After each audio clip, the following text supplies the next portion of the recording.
My wife told me she was pregnant, but I knew I couldn't be the father. I'm infertile. Part 1. The cracks in the marriage. I first met my wife 5 years ago on a warm spring evening. It was one of those chance meetings that feel like fate at the time. I had just finished a long day at work and decided to stop by a bookstore downtown, a place I rarely visited. She was there in the poetry section, delicately thumbing through a collection of Sylvia Plath. She looked up, and for a moment, everything else faded. Her smile was soft but confident, the kind that made you feel like you were the only person in the world. We struck up a conversation over our favorite authors, and by the end of the evening, I had her number. Our relationship moved fast after that. Within weeks, we were inseparable. Weekend road trips, late night talks, and endless laughter. I was drawn to her energy and ambition. She had dreams of becoming a novelist, and spoke with the fire I lacked. I was more reserved, content with my career as a financial analyst. I liked the quiet life, while she craved excitement and achievement. Somehow, our differences seemed to complement each other, or so I thought. The first cracks appeared not long after we moved in together. Her ambition, which I had found so attractive, began to feel overwhelming. She was always working on a new project, or pushing herself to the next milestone. Meanwhile, I wanted to enjoy the simple things, quiet dinners, movie nights, and slow mornings. The more I tried to slow down, the more restless she became. I admired her drive but sometimes wondered if I would ever be enough for her. Despite our differences, I proposed after 2 years of dating. She was ecstatic. Looking back, I realized she wanted marriage more than I did. I loved her. I still do, in some strange way, but she saw marriage as a stepping stone to the life she envisioned. Stability, security, a perfect family. She had grown up in a broken home, bouncing between her mother and an absent father. She wanted to rewrite that narrative with a husband who would never leave, and a house full of children. At first, I thought marriage might smooth over our differences, and for a while, it did. We settled into a rhythm, and I allowed myself to believe we were happy. But within a year, she began to fixate on having a baby. She wanted to start a family immediately, while I preferred to wait. The more I hesitated, the more impatient she grew. She talked endlessly about baby names and nursery designs, while I worried about whether we were truly ready. When we finally started trying, it became an obsession for her. What began as an exciting new chapter quickly turned into an exhausting ordeal. Everything revolved around ovulation calendars and fertility windows. Spontaneity disappeared. Our intimate life, once filled with passion, became mechanical, scheduled, cold. Every month that passed without a positive test weighed on us. She became more irritable, snapping at me over small things. I tried to be patient, to remind her that these things took time, but nothing seemed to comfort her. I felt like I was failing her, failing us. Her disappointment was palpable, and no matter how much I tried to reassure her, I knew she was quietly blaming me. The stress began to affect me in ways I couldn't ignore. I lost my appetite. I struggled to sleep. Work, which had once been a refuge, became just another burden. I felt trapped, like I was sinking into a life I no longer recognized. I wanted to talk to her about how I felt, but every time I tried, she brushed me off. "We just need to keep trying," she would say, as if that solved everything. Eventually, the pressure became too much. I scheduled a fertility test without telling her. I told myself it was to rule out any problems, to give her the baby she wanted, but deep down, I feared the truth. Maybe I wasn't enough. Maybe I couldn't give her the life she dreamed of. The day I received the results is still burned into my memory. I sat in the doctor's office, my hands trembling, as the specialist explained that I was infertile. Not just low chances, completely infertile. The doctor spoke in clinical terms about causes and treatments, but I could barely hear him over the sound of my heart pounding in my chest. I left the office feeling hollow. In the span of a few minutes, something fundamental had shifted inside me. I had never imagined myself as a father before we started trying, but now that the possibility was gone, I felt broken, less of a man. I was supposed to be her partner, the person who gave her the family she longed for. Instead, I was a dead end. For days, I couldn't bring myself to tell her. How could I? She had built her dreams around us having a child. I imagined the look of disappointment on her face, the blame in her voice. Would she still want me if I couldn't give her what she wanted most? Each time I tried to bring it up, the words died on my tongue. She was already so distant, so cold. I feared that telling her the truth would push her further away. And maybe, selfishly, I wasn't ready to face that reality. I convinced myself I needed more time to find the right words, but time was running out. For days later, she sat me down with a glowing smile and told me she was pregnant. My world shattered. Part 2. The shocking news and growing suspicion. I forced a smile as she beamed with excitement, her hands trembling with joy. "We're going to be parents," she said, her voice thick with emotion. I felt the blood drain from my face. I tried to speak, but nothing came out. My heart pounded in my chest, a thunderous echo of the truth I couldn't deny.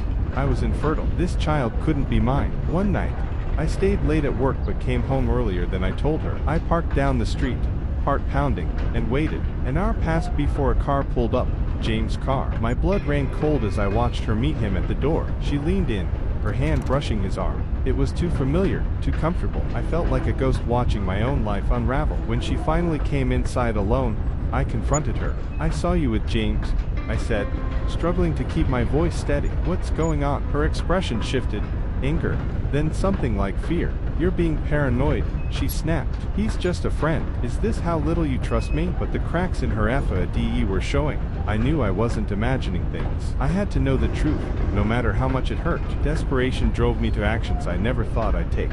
I hired a private investigator. It felt insane, like something out of a bad movie.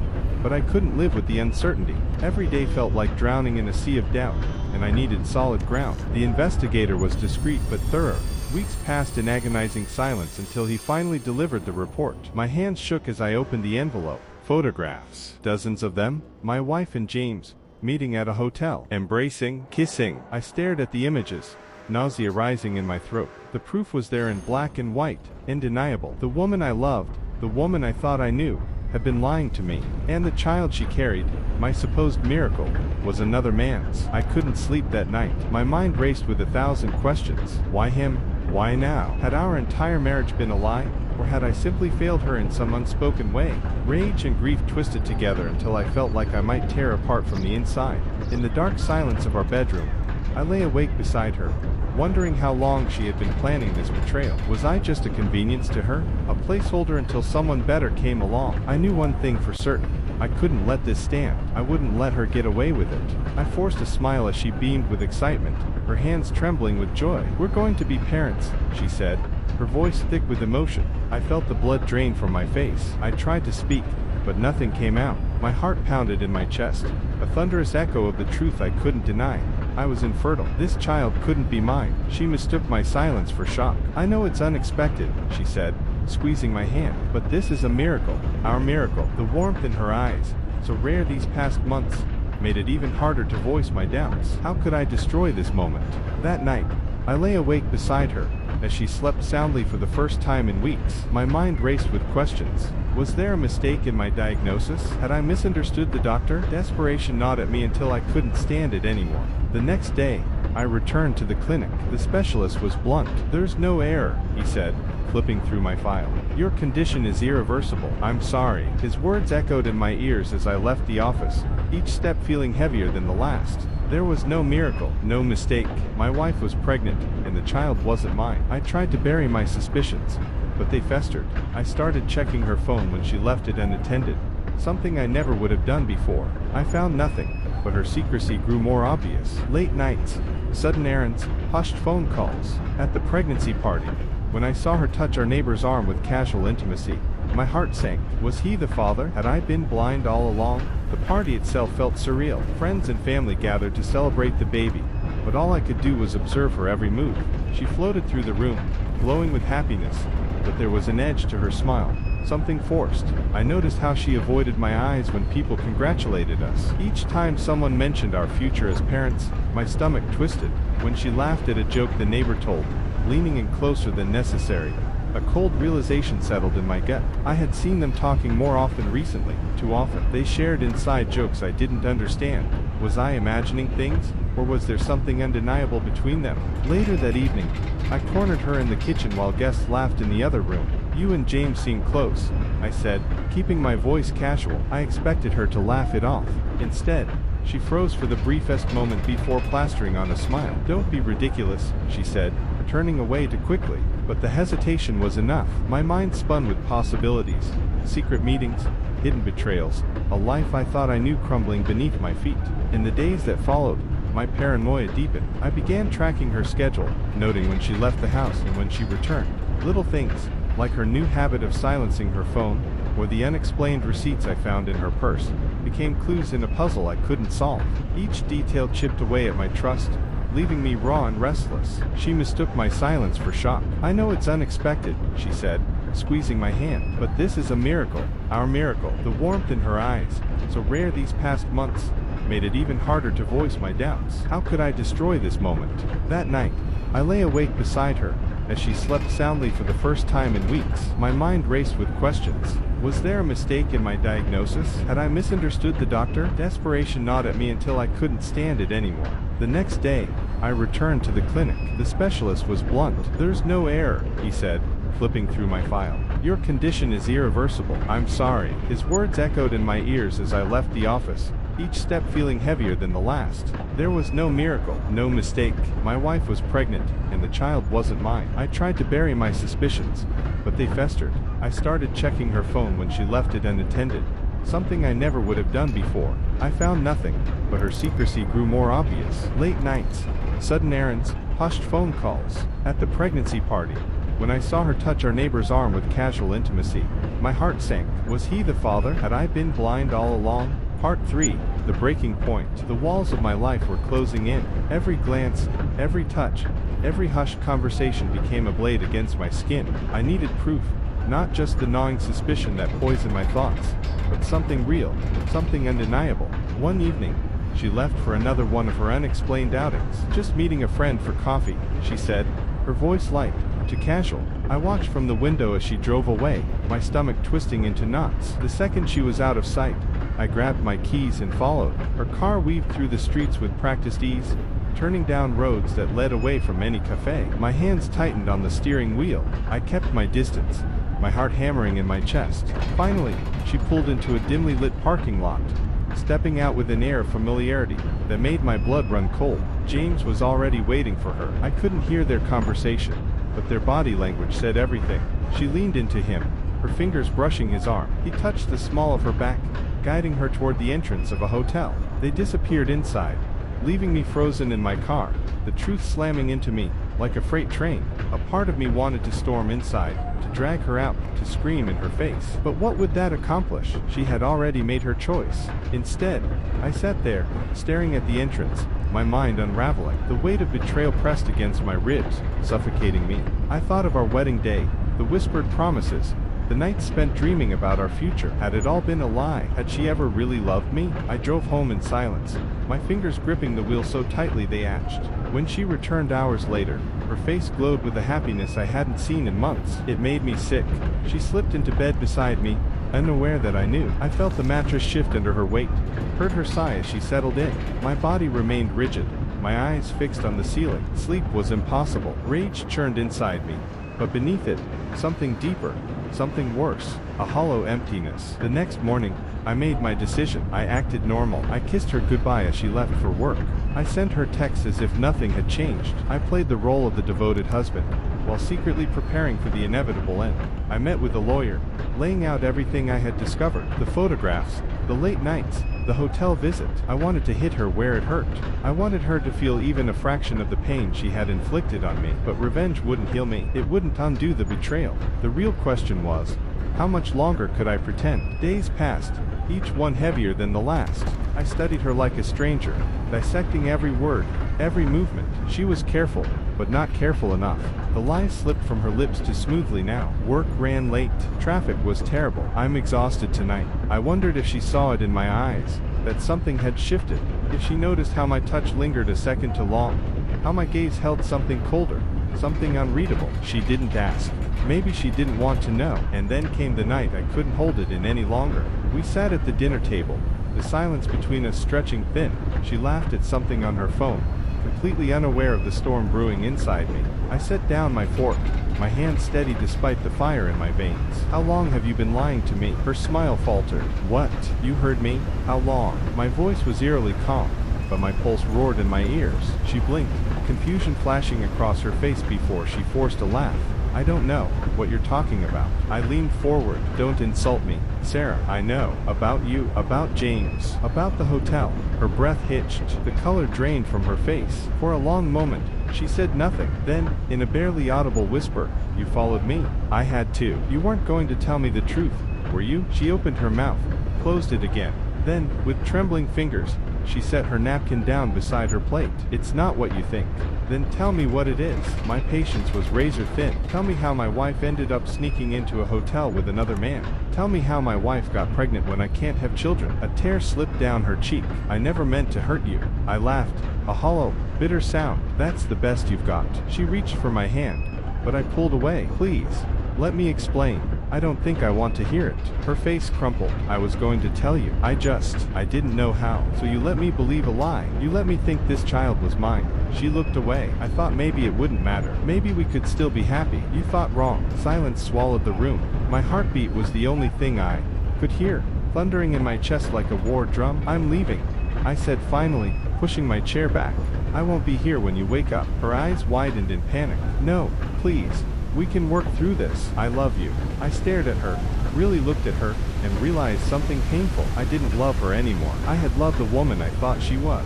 The woman who had promised forever. The woman who had looked me in the eyes and vowed to be faithful. But that woman was gone, and the stranger sitting across from me wasn't worth my forgiveness. I turned away, heading for the bedroom to pack my things. Behind me, she sobbed, begged, pleaded. I didn't stop. I had already wasted enough time on a lie. Part 4.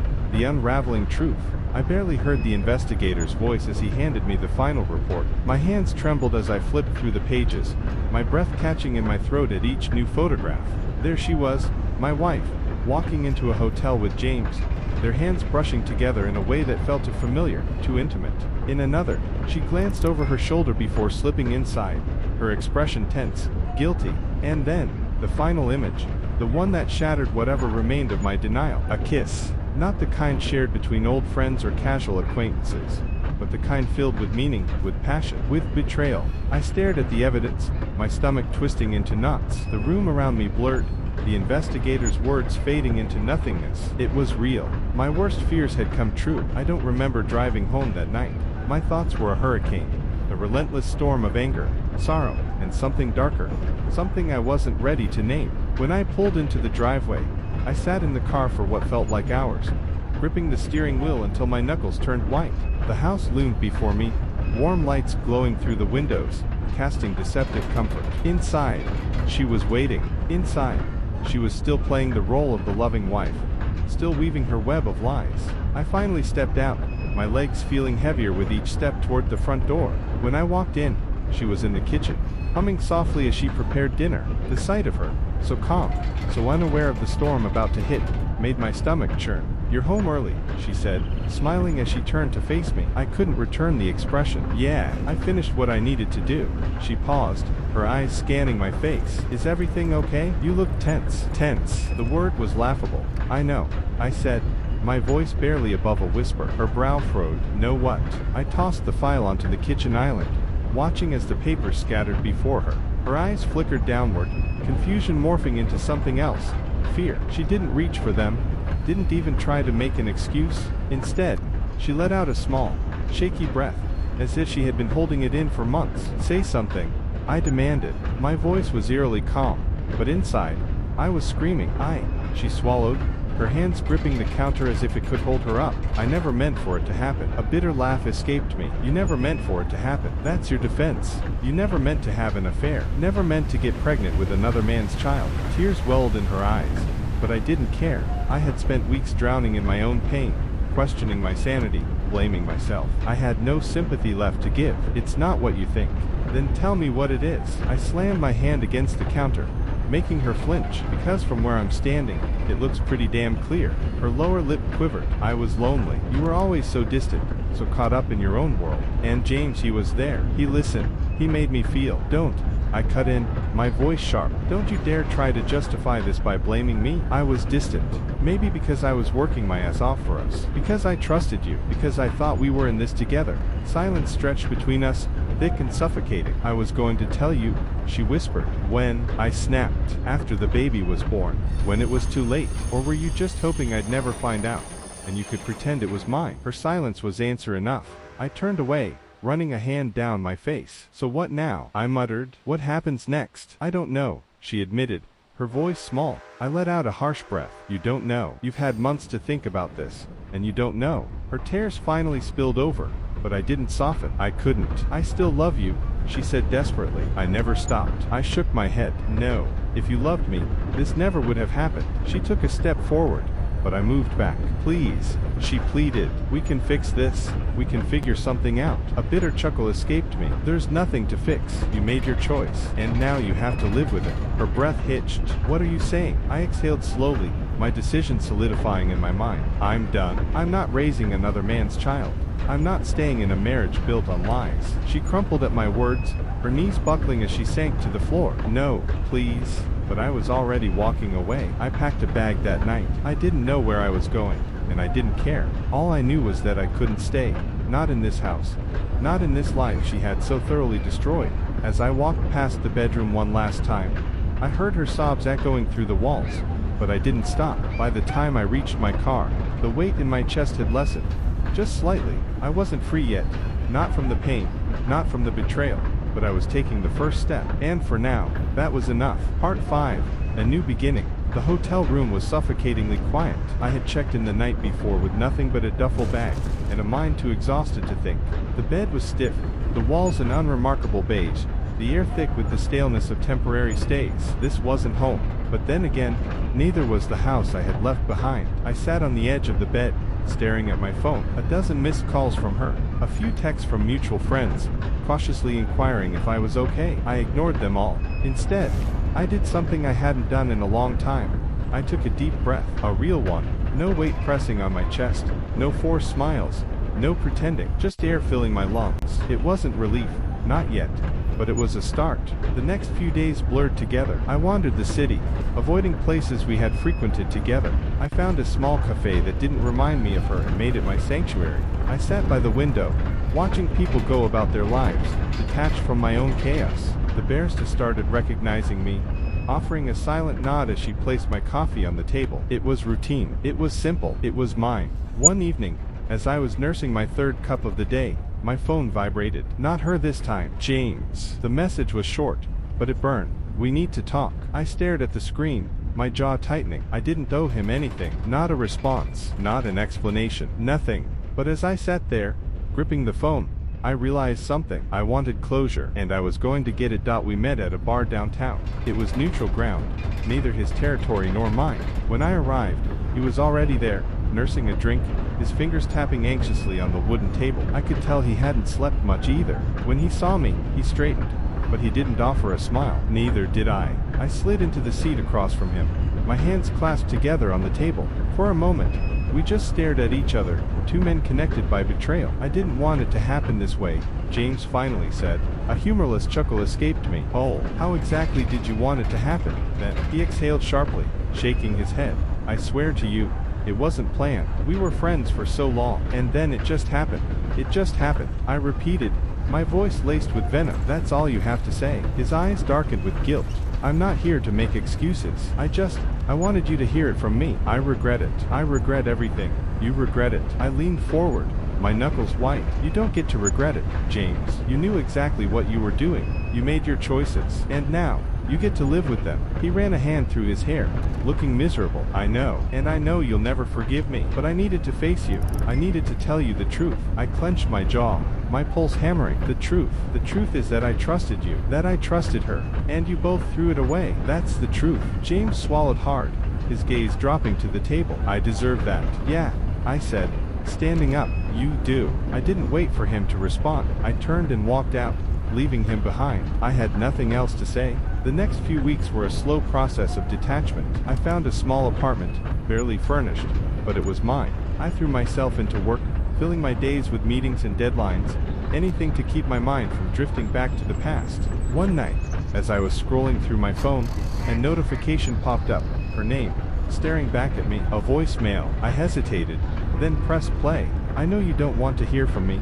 Her voice wavered. But I just wanted to say I'm sorry. I know that doesn't fix anything, and I know you don't owe me anything, but I miss you, and if there's any part of you that still wants to talk, even if it's just to yell at me, I'll be here. I sat there, phone in hand, staring at the wall. The anger was still there, but something else had settled too.